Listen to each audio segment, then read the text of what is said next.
Good, thank you for coming back promptly. Well, I'm really looking forward to some input from experts for the rest of the day now. And we're going to start with Anki Day. Now, Anki is Senior Policy Officer at Hope Not Hate, which is the UK's biggest anti-fascist organisation. And her work covers topics including misogyny, education, migration and cohesion. And she's going to speak to us about research findings from Hope Not Hate studies. So Anki's not feeling very well, which is why she's sitting down, but we're hugely grateful that she's come anyway. So thank you. Yes, thank you so much for having me. Sorry for looking so fragile. Yeah, I don't know what's happened, but everyone's been very kind, so we'll make it work. My name's Anki, and I am from an organisation called Hope Not Hate. So we say our work focuses on the organised far right. That might mean groups like Patriotic Alternative, previously the EDL, the communities who are susceptible to their messaging. For example, put the microphone a little bit closer to your mouth. Yes, better. For example, during the August riots, people who took part in far right activity but might not necessarily be affiliated to groups, they're dipping in and out of it. And finally, the issues and policies which give rise to them. On the slide I have migration, but I'm sure there's lots of other things too. My work very much focuses on the latter two. So if people do have questions about the organised far right at the end, I'll try my best, but I'm very much not the expert on that. What I could claim to know a bit more about is young people's attitudes. And a lot of my work involves public attitudes research, so polling essentially, and looking at what we can see from that. And all of the research in this report came from a poll of 2016 to 24-year-olds that we did in February last year, so this time last year essentially. And we went into the piece of research knowing that young people are involved in the far right, but not particularly understanding that lower level of what we are now calling hateful attitudes, which is not young people who might not be part of these organised groups, but show some of these very reactionary ideas, and yeah, that's basically what we were looking into. In terms of the general trends, the big three things, I suppose, were firstly the disconnection and disengagement with politics, and subsequently after this report we've seen the general election result with a very low turnout rate across the board, but especially for young people. Vote registration is low. It's not just electoral politics, they feel like politicians and the mainstream media don't really represent them, aren't really for them. The second big finding was around misogyny, and what some people call extreme misogyny, but here we were actually looking at a range of issues, not only kind of more extreme end around sexual violence, but also just things around gender stereotypes, and I guess what you might call everyday sexism. Not to make it seem like it's not important, but you know, there are, I guess, levels to their game. And that was a very, very obvious gender divide. Young men differ from young women in a lot of ways, but particularly when it comes to misogyny, young men have a lot more reactionary views. And an obvious one that I think we would probably all know, but that was really reinforced in our findings, social media and the role of online radicalisation or access to content. Half of young people have come across hateful content, and just over a quarter have come across extremist content online. And of course, the big question for now is not only young people who seek that content out, but young people who are shown that content through algorithmic provision, and whether sensationalist, violent, extreme content is privileged by those algorithms. So, in terms of gender difference, it was really interesting to see that we expected that there might be differences in misogyny, but you can see here that young men are more reactionary than young women when it comes to attitudes to the LGBTQ LGBTQ plus community. And also, although it's lower overall levels, they're twice as likely to think that Islam is a threat to the British way of life. And so across these broader topics of kind of culture war or maybe social justice issues, migration, religious minorities, we see young men having these slightly more reactionary and hardened views. And so the next thing we were thinking about was, how and possibly who is leading them to this. And Andrew Tate is a classic of this genre, but we did a few focus groups and spoke to young people about what they liked about him. It's worth emphasising that the young people who don't like him are really clear on exactly what he's doing. They're not clueless about it, and I'm sure many of you work with young people who are like that. But it was interesting for me, I think, to see the insidiousness of Andrew Tate and the fact that he gets into young people's minds by some of his other more aspirational content. And when we looked at what young people liked about him, it was things like his ideas of self-betterment, exercise and gym culture, his entrepreneurial nature, things like his Hustlers University, which is probably not particularly legitimate, but at least young people look at it and think that it's exciting. So yeah, I thought this quote was very interesting, that there's clearly a bit of a vacuum for role models for young people that they feel they can relate to, and Andrew Tate is filling that gap. In terms of what his influence is on young people, I think it's really clear from these graphs, for example. It shows that men already have much more reactionary views. This is a question about sexual violence than young women. Russell Brand, a kind of figure on, where is he on the political spectrum? He's a bit of a horseshoe, isn't he? But not having nearly as much of an effect as Andrew Tate. So it's not only that Andrew Tate is a charismatic male figure, and it's worth mentioning more young people have heard of Andrew Tate. It's also that he kind of espouses these misogynistic, very hateful, very traditionalist views. And particularly one of the things we were interested in the report was the overlap between race and religion, and that young men from ethnic minority backgrounds and even young Muslim men, particularly because of Andrew Tate's supposed conversion, are also attracted to him. So it's not this kind of conventional far-right white supremacy masculinity that we might see in older men. Similarly, we can see here that Andrew Tate's kind of ethnic minority supporter base dragged down some of this they still have more negative views on asylum seekers, but nowhere near as much as on the misogyny question. But there is a 40% chunk of people who are just medium about it.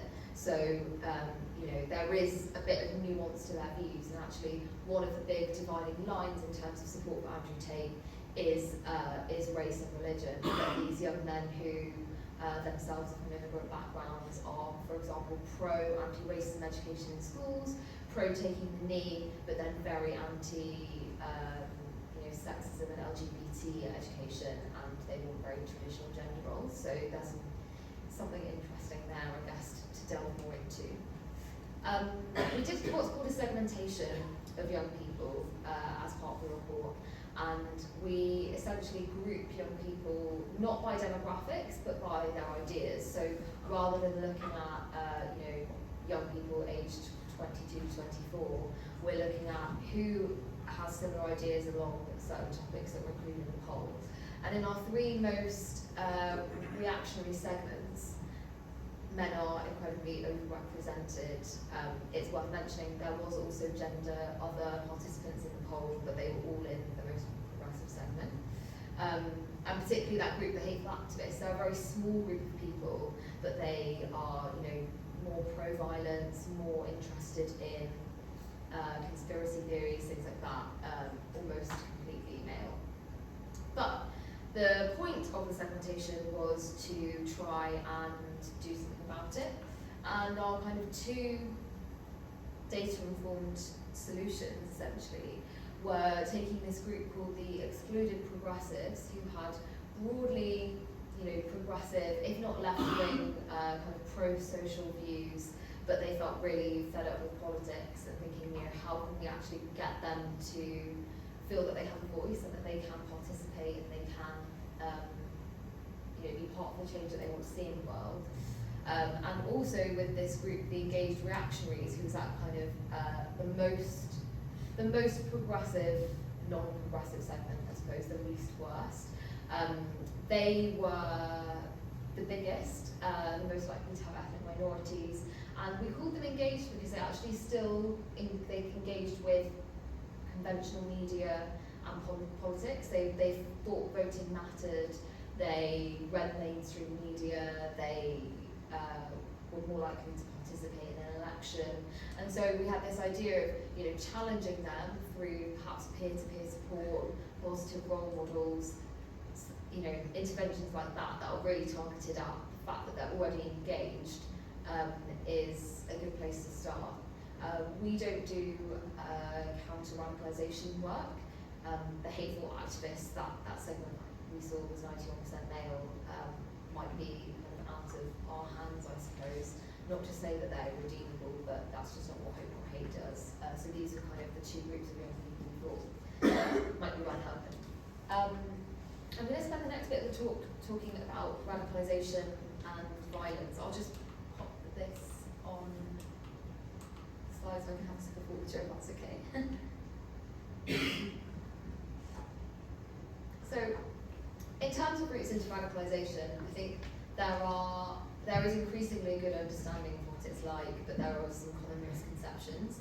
And the most classic one is this idea of a pipeline or pathway down which a young person just kind of goes one step by one step steadily.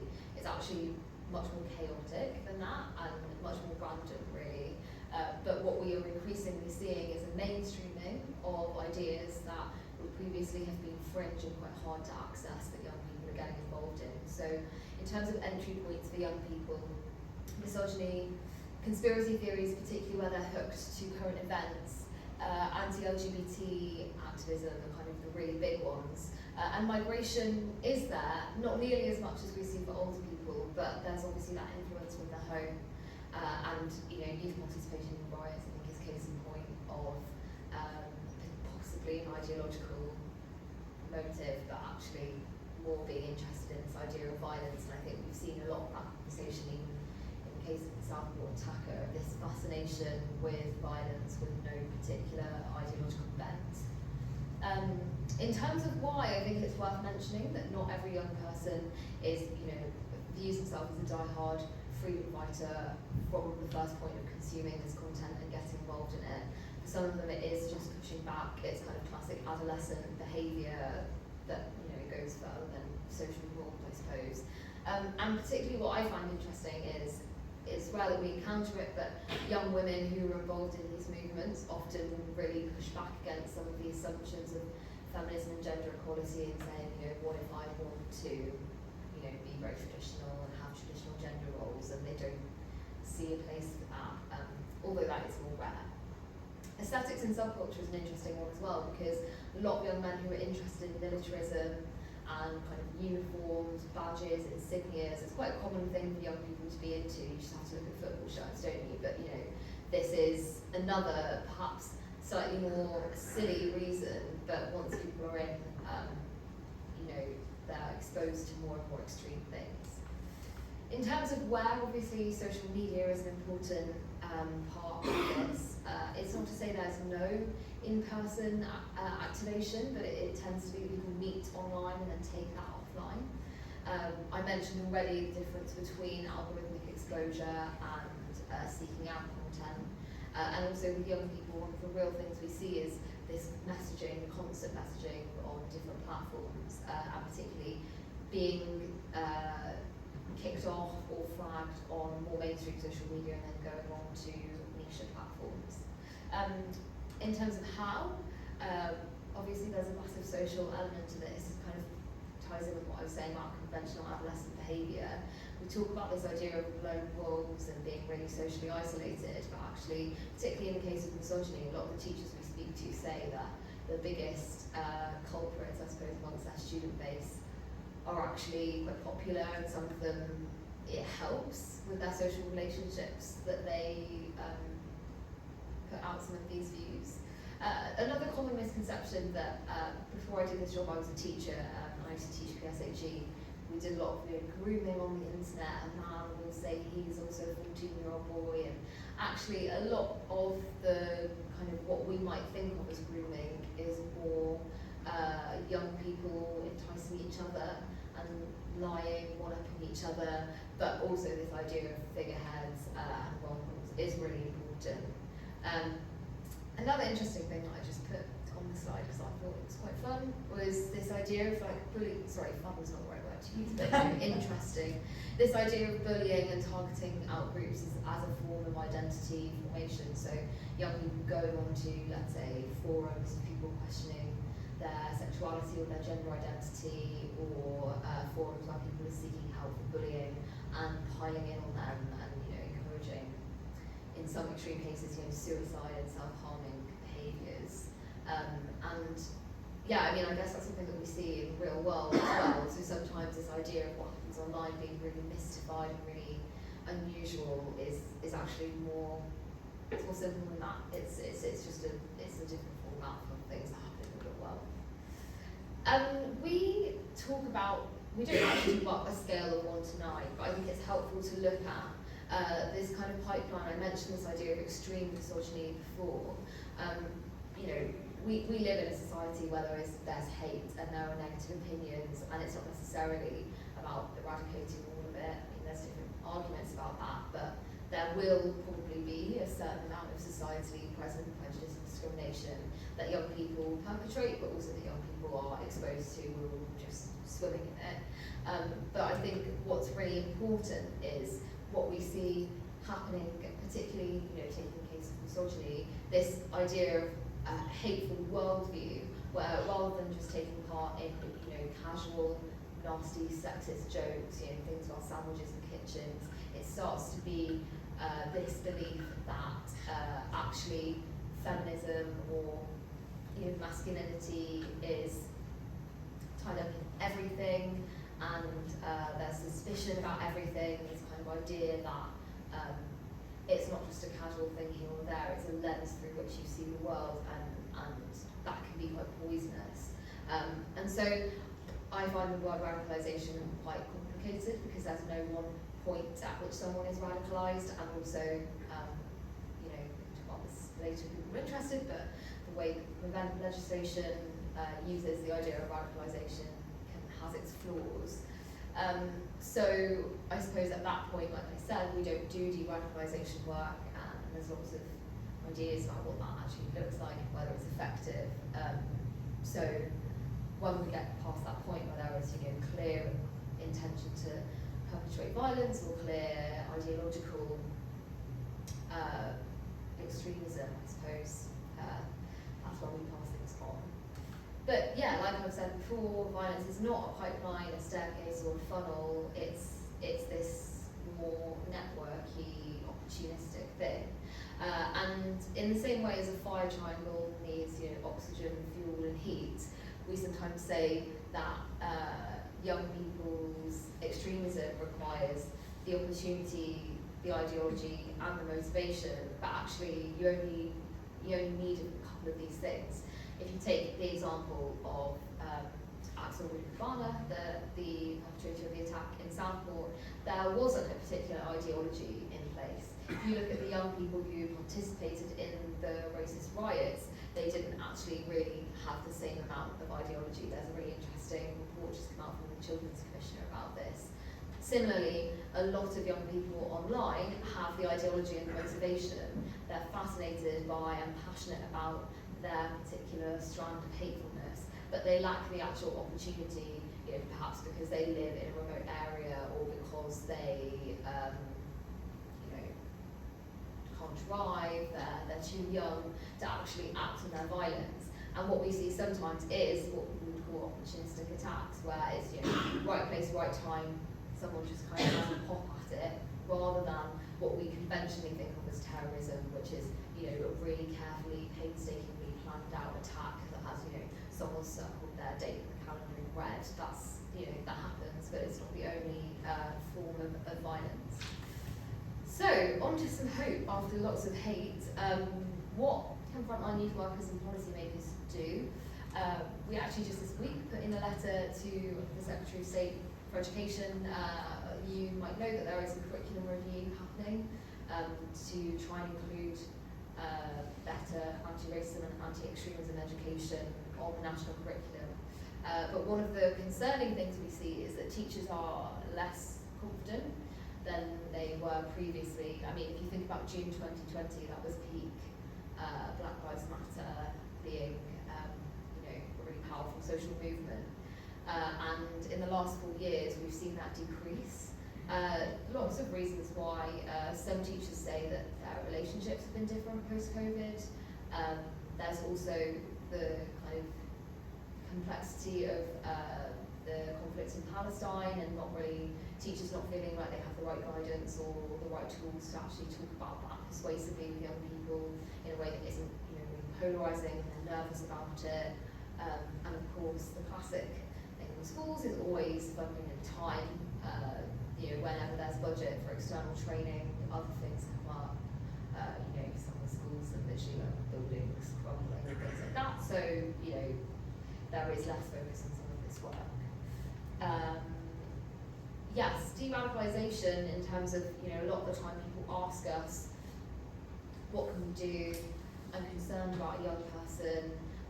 One of the things I find interesting is a lot of women teachers say, I'm not necessarily the right person to talk to this young person, but I'm not sure who is. We don't know as much, and I mean that as, within a field, but also me personally, about what works.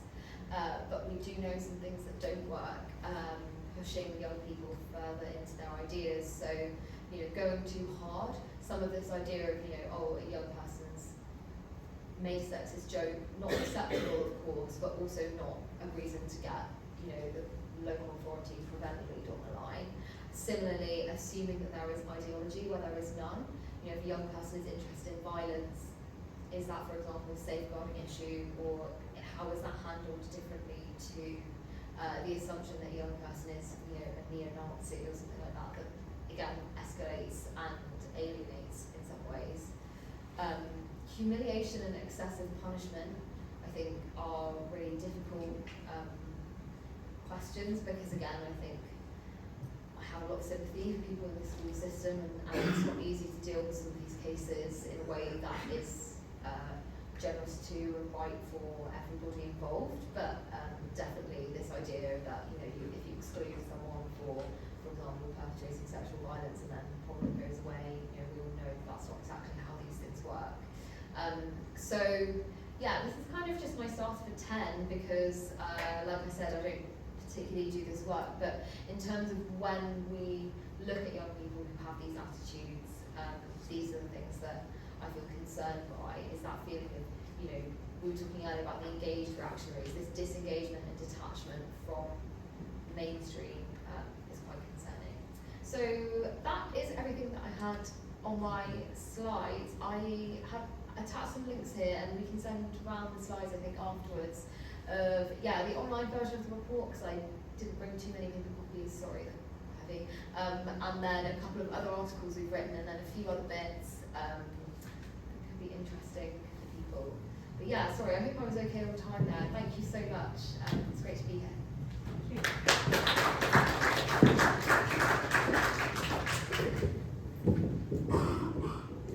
Thank you so much. That was really informative and really helpful.